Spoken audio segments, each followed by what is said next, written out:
ರಾತ್ರಿ ಕತ್ತಲಾದಾಗ ಒಂದು ಸಣ್ಣ ದೀಪವು ದಾರಿಯನ್ನು ತೋರಿಸುತ್ತದೆ. ಅದೇ ರೀತಿ ಜೀವನ ಕಷ್ಟಗಳಿಂದ ತುಂಬಿದಾಗ ಒಂದು ನಂಬಿಕೆ ಮನುಷ್ಯನಿಗೆ ಧೈರ್ಯ ನೀಡುತ್ತದೆ. ಆ ನಂಬಿಕೆ ಹೆಸರೇ ಶ್ರೀ ಮೃತ್ಯುದುರ್ಗಾ ಪರಮೇಶ್ವರಿ. ಮೃತ್ಯು ಈ ಪದ ಕೇಳಿದಾಗ ಮನಸ್ಸಿಗೆ ಮೊದಲು ನೆನಪಾಗುವುದು ಭಯ. ಆದರೆ ಈ ದೇವಿಯ ಹೆಸರಿನಲ್ಲಿ ಈ ಪದವನ್ನು ಅನೇಕ ಭಕ್ತರು ಭಯದ ಮೇಲೆ ಧೈರ್ಯದ ಸಂಕೇತವಾಗಿ ಅರ್ಥೈಸುತ್ತಾರೆ.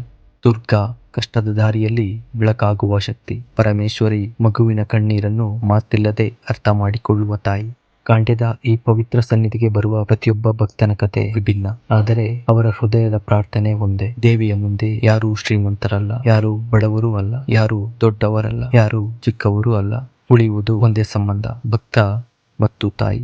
ಒಂದು ಸತ್ಯ ಮಾತ್ರ ಅನೇಕ ಭಕ್ತರ ಹೃದಯದಲ್ಲಿ ಒಂದೇ: ಭಯಕ್ಕಿಂತ ಭರವಸೆ ದೊಡ್ಡದಾಗುತ್ತದೆ. ಅದೇ ಭಕ್ತಿಯ ಮೌನ, ಅದೇ ತಾಯಿಯ ಕರುಣೆ, ಅದೇ ನಂಬಿಕೆಯ ಉಸಿರು.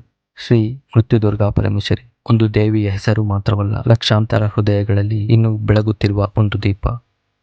ಕಾಲದ ಹೆಜ್ಜೆಗಳನ್ನು ಹುಡುಕುವ ಈ ಪ್ರಯಾಣ ಇನ್ನೂ ಮುಂದುವರಿಯಲಿದೆ. ಮತ್ತೊಂದು ವಿಶೇಷ ಅನುಭವದೊಂದಿಗೆ ಭೇಟಿಯಾಗೋಣ. ಧನ್ಯವಾದಗಳು.